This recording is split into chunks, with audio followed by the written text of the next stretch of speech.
seduto ora il vescovo, è un antichissimo manufatto, non si sa bene quando sia stato fatto, forse apparteneva alla precedente cattedrale. Nello schienale sono rappresentati i due santi Ermagora, il primo vescovo di Aquileia, e sappiamo che Aquileia è stata la prima chiesa qui nelle nostre terre, e accanto a lui il diacono Fortunato.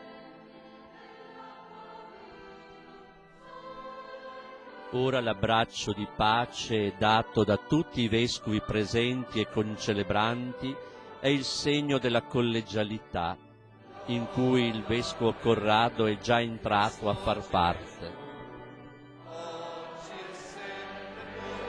Dicevamo che non avevamo visto il vescovo Zenti, il predecessore di Monsignor Pizziolo. Siamo stati informati che purtroppo è influenzato e quindi non ha potuto partecipare.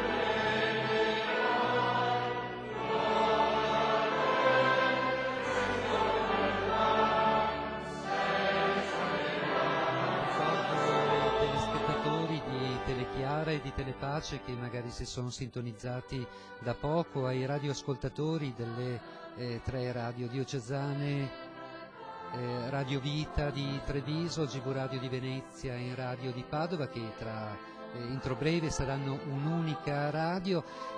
Ricordo che stiamo seguendo la consacrazione episcopale di Monsignor Corrado Pizziolo, sacerdote diocesano, che ha preso possesso proprio pochi istanti fa, subito dopo la consacrazione, della sua nuova diocesi, la diocesi di Vittorio Veneto, che da questo momento ha ufficialmente a tutti gli effetti il suo nuovo vescovo.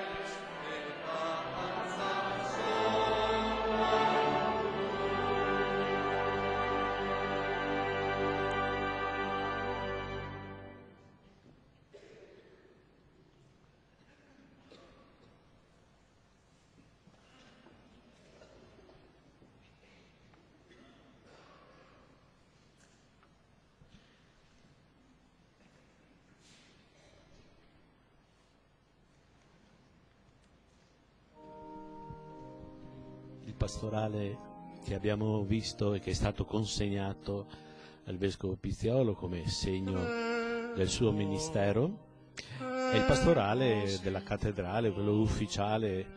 Abbiamo visto nel ricciolo, nella volta, l'immagine di San Tiziano, il patrono della diocesi di Vittorio Veneto.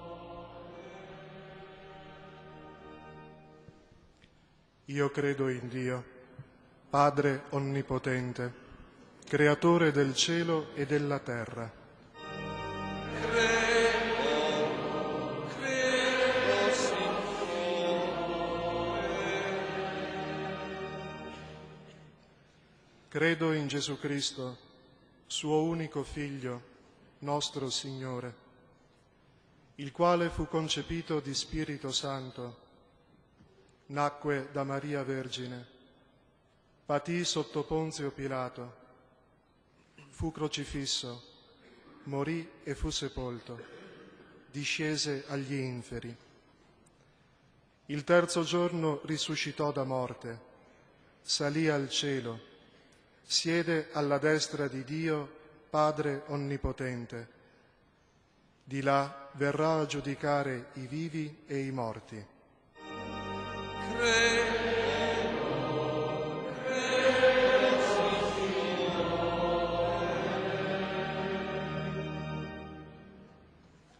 Credo nello Spirito Santo, la Santa Chiesa Cattolica, la comunione dei santi, la remissione dei peccati, la risurrezione della carne, la vita eterna.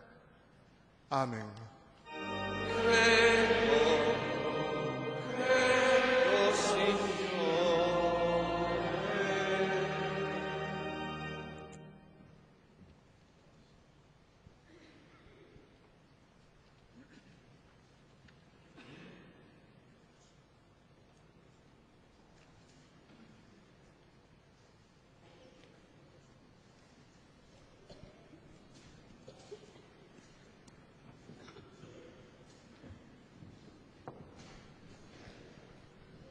Ora sostanzialmente si è concluso il rito della consacrazione, la presa di possesso della sua nuova diocesi di Monsignor Corrado Pizziolo e si scambia anche il celebrante. Finora è stato Monsignor Andrea Bruno Mazzocato, vescovo di Treviso, ora il celebrante della liturgia eucaristica è il nuovo vescovo Monsignor Pizziolo.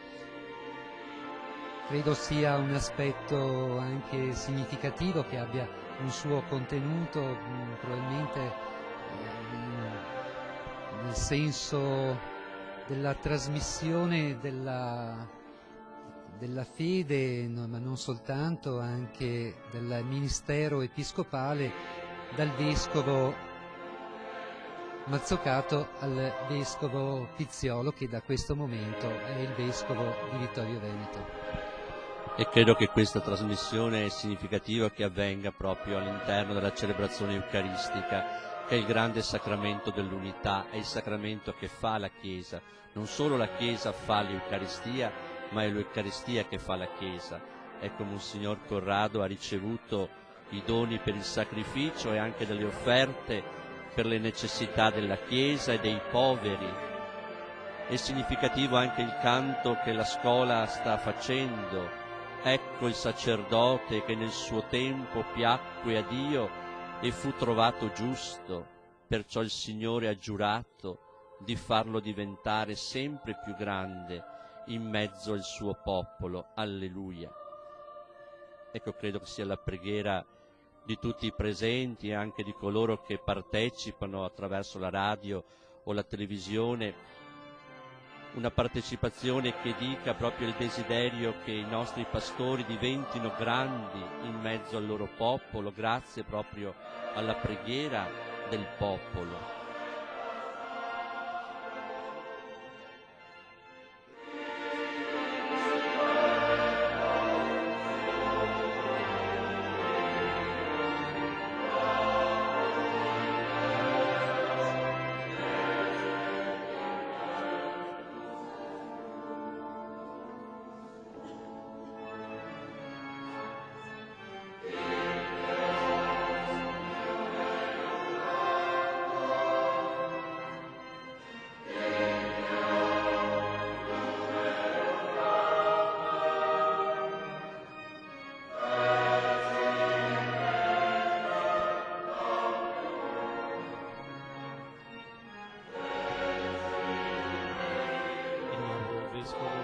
Si accingono a incensare le offerte e l'altare. Come si può facilmente notare, si tratta di un altare provvisorio. L'originale altare della cattedrale è su, in fondo si intravede, in fondo al presbiterio, troppo lontano dalla gente, per cui è stata costituita questa pedana e questo altare provvisorio. C'è un progetto di riordinare tutto il presbiterio secondo le norme della nuova liturgia conciliare.